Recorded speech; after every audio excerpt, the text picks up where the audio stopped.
A for কি? অ্যাপেলের রং কি? লালের ইংলিশ কি? রেড। গুড। হ্যাঁ, তুমি এখানে বসো, এখানে ওটা দেখে দেখে লিখো।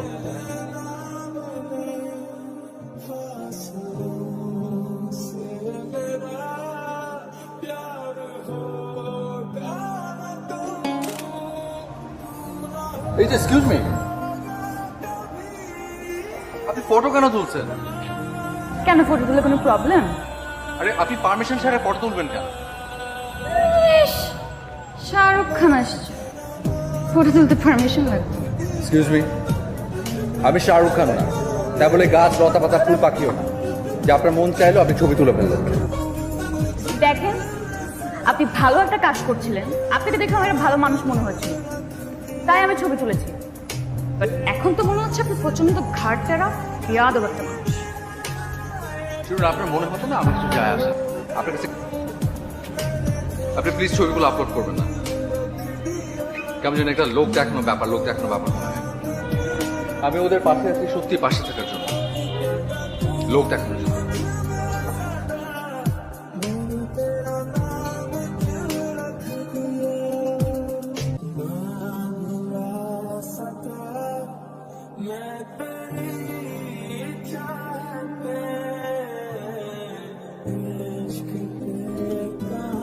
আমি সেই ফটো ক্রপ করে রিলেটিভ ফ্রেন্ডদের নিয়ে একটা গ্রুপ খুলে সেই গ্রুপে পাঠিয়ে জানতে চাই কেউ ওনাকে চেনে কিনা। দুদিন পর আমার এক ফ্রেন্ড জানালো খান সাহেবের আসল নাম ফারহান, উনি তার কাজিনের। ছবি তুলতে পারমিশন লাগে বুঝলাম, নাম্বার নিতেও লাগে?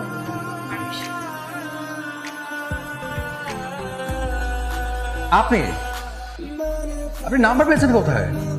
পেয়েছি কোনো একভাবে। আপনি কিন্তু ডেঞ্জারাস। আমি আসলে সরি বলার জন্য এসেছি। আমার আসলে সেদিন আপনার সাথে ওরকম ব্যবহার করা উচিত। সেদিন অবশ্য একটু ব্যাখ্যা দিয়েছিলাম। আজকে আরেকটু বুঝিয়ে বলি, আমার আসলে শখ করতে একদম ভালো লাগে না, আমি একদম পছন্দই করি।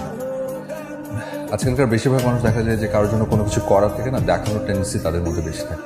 দেখানোর চান্স পেলেই ফেসবুকে ফলো করে ছবি পোস্ট করবে, জার্নালিস্ট ফ্রেন্ডদেরকে ফোন করে নিউজ করানোর চেষ্টা করবে। আর টেলিভিশন চ্যানেলে কেউ যদি পরিচিত থাকে তাহলে টিভি ক্যামেরা নিয়ে আসতে হবে। আমি যা করি নিজের মন থেকে, অনুভূতি থেকে, ভালোবাসার জায়গা থেকে করি। তো আমার আগে যখন তুমি ঘুমায় পড়ো তোমার কিন্তু খবর আছে। কয়টার খবর? 11:40 খবর। ঠিক আছে। সুতরাং একটা গল্প বলি। আমার একটা ফ্রেন্ড ছিল, বুঝছো? ও একদিন একটা শপিং মলে যায়, লাইক অনেক কেনাকাটা করে। আমার উপর রাগ। আমি কিছু করেছি নিশ্চয়ই, কিছু তোমাকে বলেছে, তুমি হার্ট হয়েছে, তাই তো? সরাসরি বলি, কি বলবো? আমার একটা পুরনো বান্ধবী ছিল, আমরা এরপর থেকে রেগুলার কথা বলা শুরু করি, ফোনে, অনলাইনে, রাইট টাইম। তোমাকে সত্যিটা বলে দেবো, আমার আসলে দেহটা এখানে পড়ে আছে, আমার মনটা আসলে লাস্ট কটা দিন ধরে ওকে আমি এত মিস করছি যে আমি ভিসা টিকিট সব কিছু রেডি করে ফেলছি, কিছুদিনের মধ্যে আমি ওখানে যাবো। ওকে দেখ, আমি আসলে সরি, রিয়েলি সরি।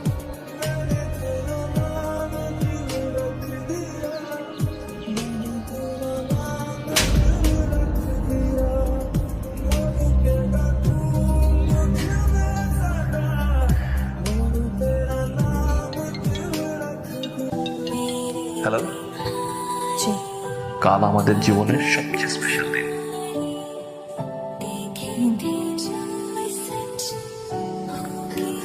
ও যে এত মাস ধরে আমাকে কষ্ট দিয়েছে, সব ছুড়ে আসলে ফেরত দিব ওকে।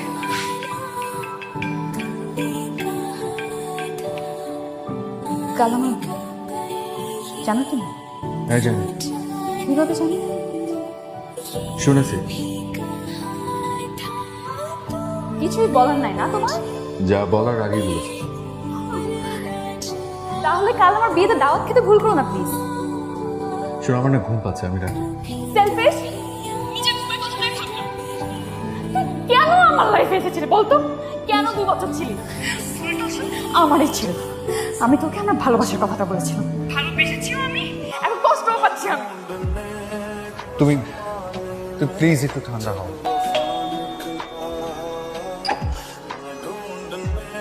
সালাম। ওয়ালাইকুম আসসালাম। তুমি? জি আন্টি, আমি ফারহান। ও ফারহান, নীরা তোমার কথা অনেক বলেছে। আসো আসো। কিন্তু নীরা তো বাসায় নেই। নীরা বাসায় নেই বলে আমি এসেছি।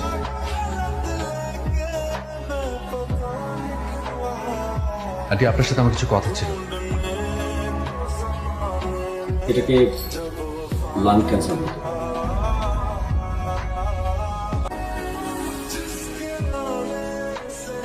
জি ডক্টর সাহেব, কি বলছেন? আল্লাহ চাইলে তো অনেক কিছু হতে পারে। আপনার চেষ্টা করুন, বিদেশে নিতে পারেন, সিঙ্গাপুর নিতে পারেন। আমি অনলাইনে থাকি, কিন্তু নীরার কোনো মেসেজের রিপ্লাই দিত না। ও ভাবতো আমি বোধহয় অন্য কারোর সাথে কথা বলছি, কিন্তু কিন্তু ওই সময় অনলাইনে আমি আসলে দেখলাম যে যে পৃথিবীর কোথায় এই আমার এই অসুখটার ট্রিটমেন্ট হতে পারে।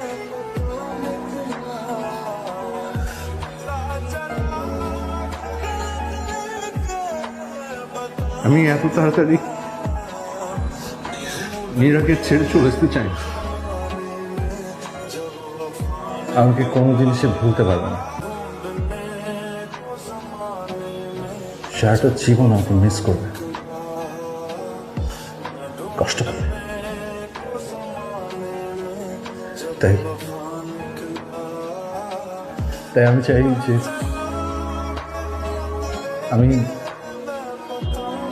আমি চলে যাওয়ার আগে ও আমাকে ভুলে যাক, সারাটা জীবন ভালো থাকে। Please aunty.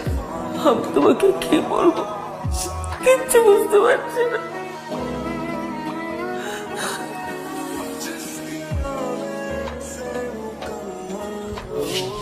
কিচ্ছু বলতে হবে না আন্টি,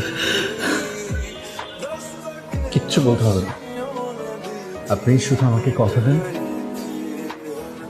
যে নীরা এসব কিচ্ছু জান না।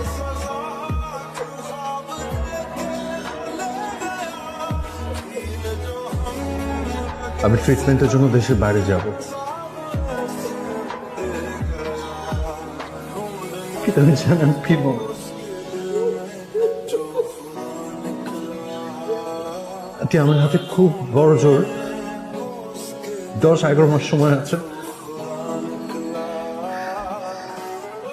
আপনি যত তাড়াতাড়ি পারেন খুব ভালো দেখে কারোর সাথে একটা বিয়ের ব্যবস্থা করেন নীরা। আমি চাই আমি চলে যেতে যেতে ও যেন অন্য কারোর সাথে অভ্যস্ত হয়ে ওঠে। আমি চলে যাওয়ার আগে যেন ও